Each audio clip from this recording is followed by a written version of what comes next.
Dear student, welcome to the MSBT's online teaching learning platform.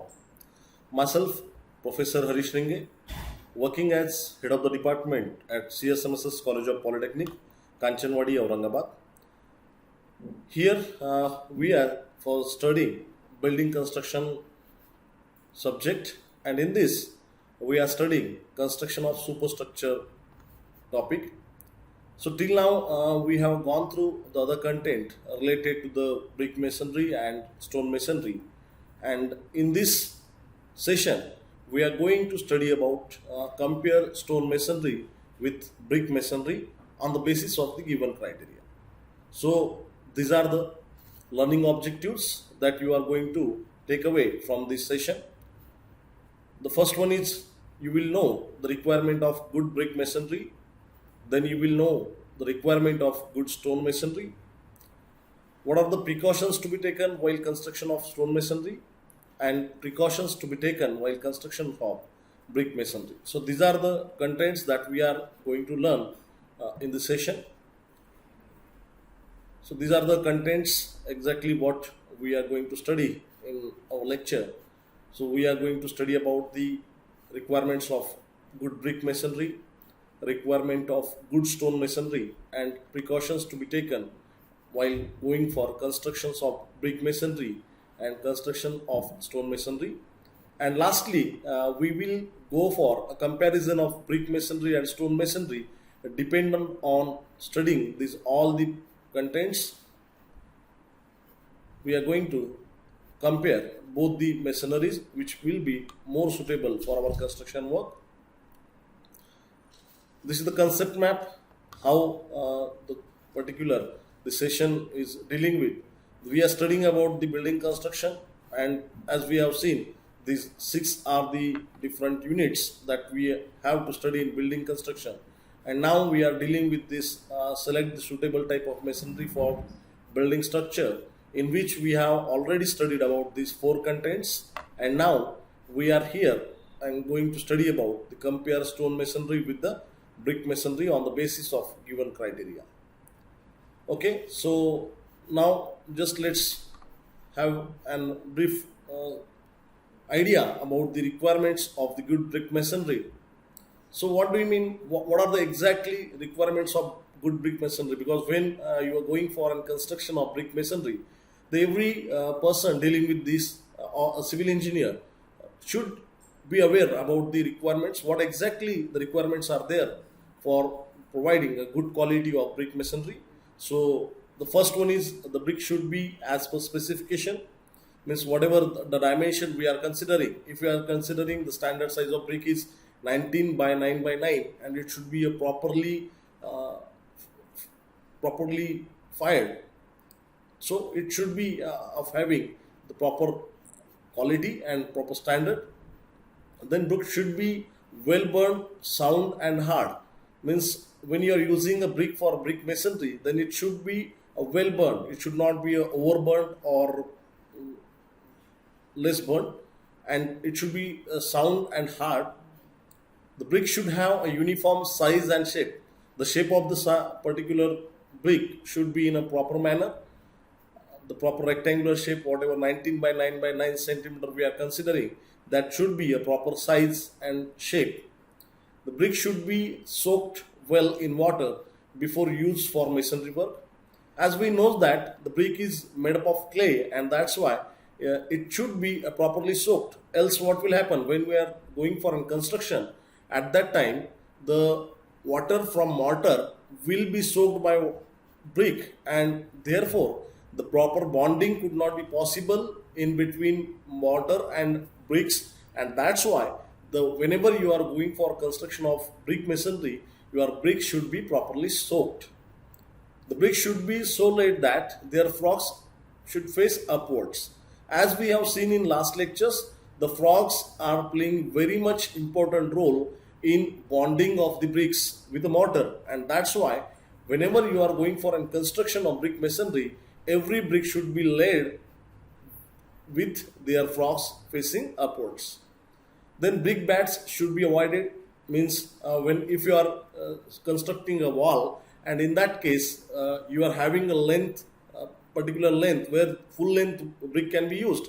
So don't use the bats instead of a full brick, because when you are going for using the number of bats, even when you are not needed over there, so it will decrease your strength, or might be it could be possible that the vertical joints will be very closer and the lap joint will be very lesser and the cracks development could be faster, and that's why the brick bats should not be used and it should be avoided. You can only use where the closures are required. You can use it the bats over there, but in case of constructing a masonry wall, then avoid the number of bats. Then brickwork should be homogeneous, free from cracks, flaws, air bubbles, etc. When you are constructing your brickwork, it should be a homogeneous. When you start your work, it should be a properly working culture and it should have a homogeneous construction. It should be free from cracks, because if you are constructing a wall and you are properly providing a vertical joint slab, then the crack formation will be very lesser. Then there should not be a flaws and air bubbles, etc. The brick should be laid truly horizontal and have truly vertical joints. When you are using your bricks for constructing a brick masonry, it should be laid truly horizontal and have truly vertical joints. So proper construction work should be done over there. Then when you are going for an stone masonry, the stone masonry, what are the exact requirements of this good stone masonry that we are going to study now? So stone should have a homogeneous structure.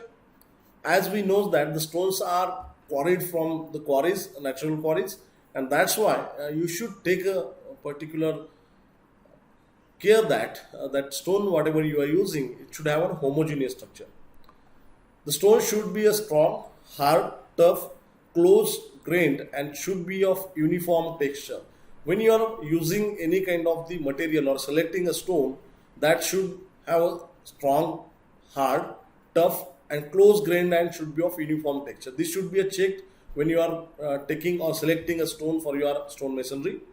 Stone should be well watered before using in the construction. As already I had told you that even though if the stone doesn't soak much water, but still it will affect to some of the bonding property of the mortar, and that's why whenever you are going for construction of the stone masonry, it also should be watered. Stone should be free from defects, flaws, soft patches, cavities and cracks. Obviously, when we are using any of the material, that should not be have a defective material, because even though at the time of construction, if it doesn't have any problem, but it will create a problem after some of the time period lapse. And that's why whenever you are selecting a stone, it should be free from defects, flaws, soft patches, cavities and cracks. The stone should be dressed well as per the requirement. Obviously, as we have seen that the masonry is like ashlar masonry, in that we are using the dressed stones, and that's why it should be properly dressed wherever we require as per our requirements. The stone masonry in foundation may be constructed with 1:3 cement sand mortar. In case if the soil has sulfate content, in other cases 1:1.6 cement, lime and mortar can be used. So like this, the mortar can be mixed for going for and construction of stone masonry. The mortar used should have adequate workability, as the stones are having the irregular shapes, and that's why the mortar used should be have adequate workability. Stones should be laid on their natural bed. Okay, the stone should be laid on their natural bed. It means that whenever you are going for a construction, it should be laid on the natural bed. Proper bond should be maintained throughout the work. Whatever bond we have selected for going for a construction, in case of stone masonry, that should be maintained throughout the complete work. That is also one of the requirement of the good stone masonry. Then precautions to be taken while construction of brick masonry. What exactly whenever we are going for a construction of brick masonry, what precautions to be taken? So we will look after this. The bricks should be properly soaked in water before they are used. The bricks should be so laid that their frogs face upwards. Mortar used should be as stiff as possible. The vertical joints of alternate courses should be in one line. The walls should be raised uniformly, and vertically of the wall should be tested at every courses. All the joints should be of equal thickness, and the thickness of each should not exceed 0.5 to 1 centimeter. In one day, not more than 1.5 meter of the wall in height should be constructed. If the full length of the wall is not approachable, then racking back must be provided. The work should be kept wet from 4 to 7 days until the mortar sets and becomes hard.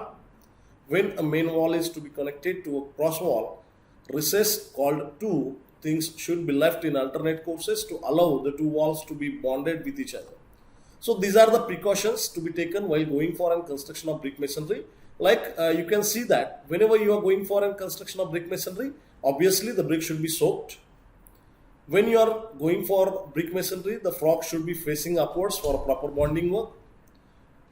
Material used or the mortar used should be of steel.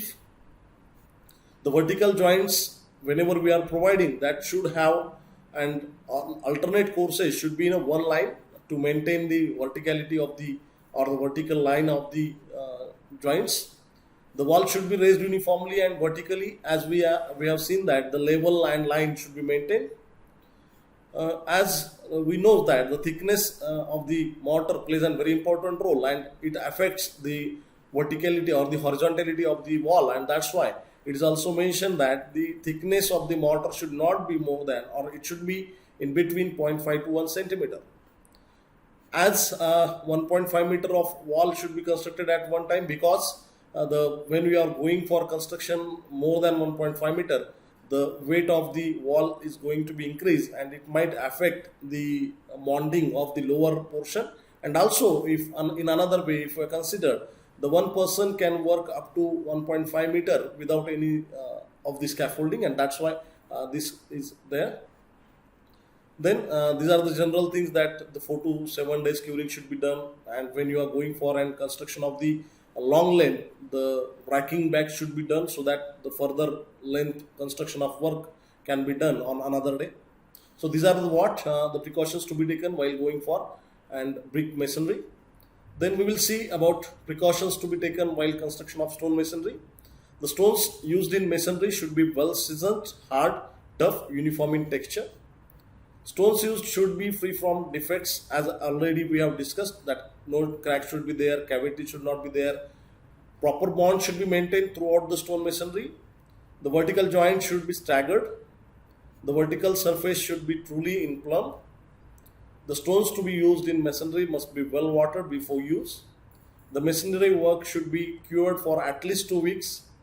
Normally, the load or weight should be axially and centrally on masonry sections. Every stone in ordinary wall should be bedded on the natural bed. The exposed joints of the masonry should be properly pointed by mortar. So, if you observe whatever the good quality requirements were there in construction of stone masonry, the same is required in precautions, because when we are going for an construction of masonry or the stone masonry, these are the points that every civil engineer should keep in mind, that these are the points to be considered, and accordingly, if you are going for construction work, then you will obviously get a good quality of stone masonry. Okay, now what are the tools and plants we are using for masonry work? This is the trowel what we are using for putting particular mortar in its place on the layers. Then the steel tape we are using for measuring, spirit level for checking horizontality and verticality.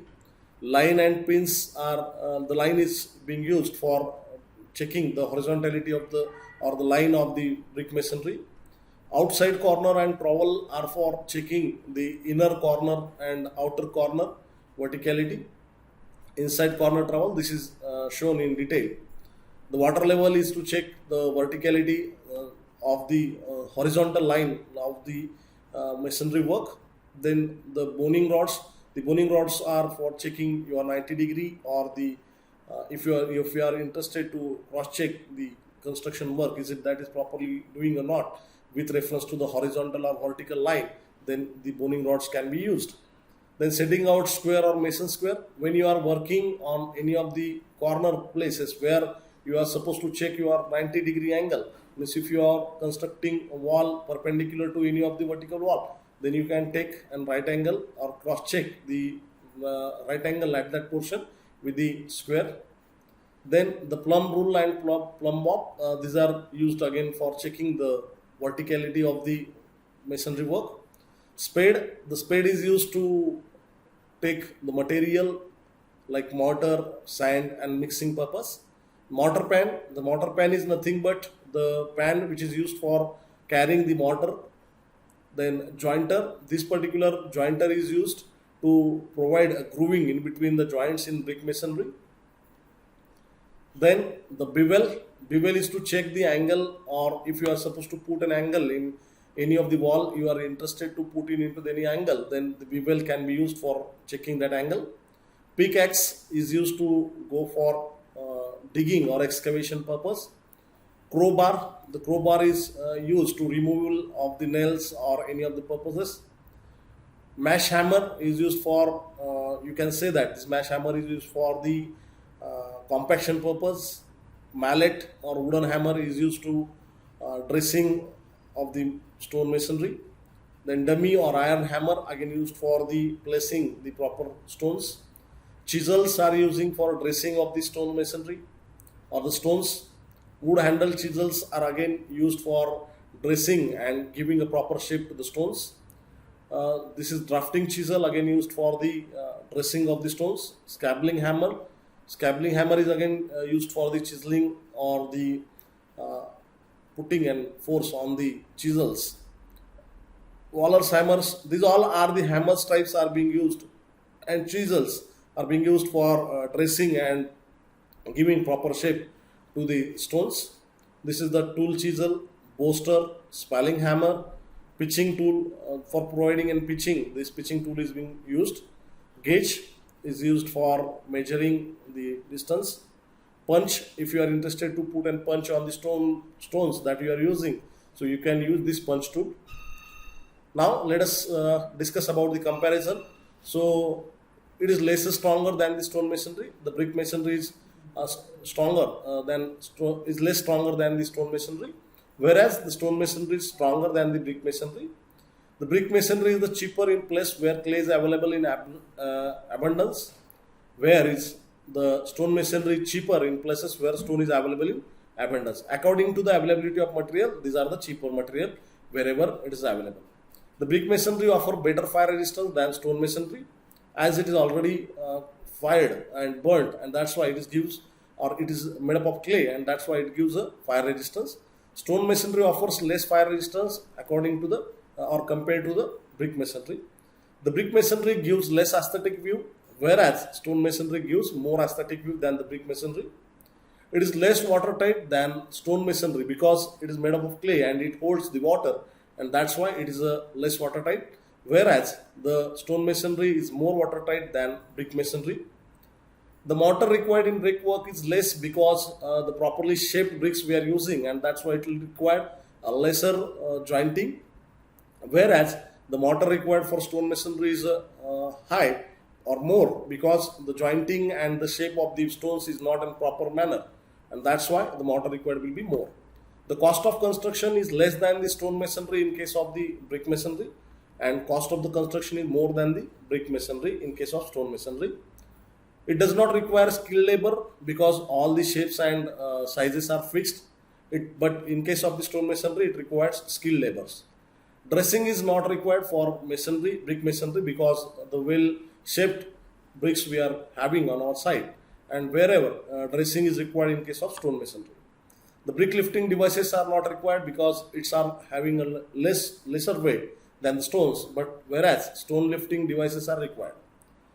In case of brick masonry, the single scaffolding is used because no heavy work is there, and that's why the single scaffolding will be more enough. But in case of stone masonry, you will require double scaffolding.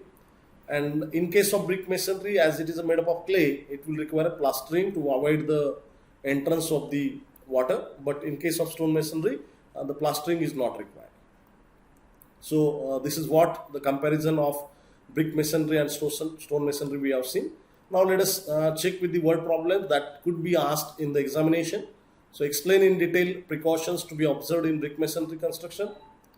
Then explain in detail requirements of good brick masonry. Compare in between stone masonry and brick masonry. This could be asked in examination. So just have a question and answer of this question in your paper, and hope you have got all the things that explained, and you will write the answers of these three.